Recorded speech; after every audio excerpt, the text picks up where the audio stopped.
धुळे लोकसभा मतदारसंघाचे महायुतीचे उमेदवार डॉक्टर सुभाष भामरे यांच्या प्रचारासाठी उत्तर प्रदेशचे मुख्यमंत्री तथा कट्टर हिंदुत्ववादी फायर ब्रँड नेते योगी आदित्यनाथ मैदानात उतरले आहे।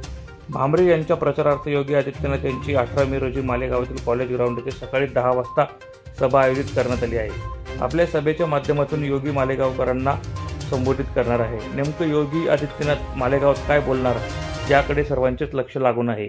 उद्या प्रचाराचा अंतिम दिवस असून प्रचाराच्या तोफा थंडवणार आहे। तत्पूर्वी योगी आदित्यनाथ यांची तोफ मालेगावात धडकणार आहे।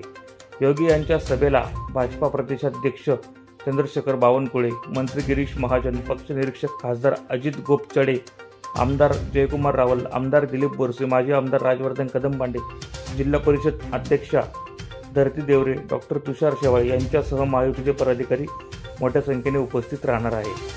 प्रतिनिधी सुनील निकम, माझा महाराष्ट्र न्यूज, धुळे।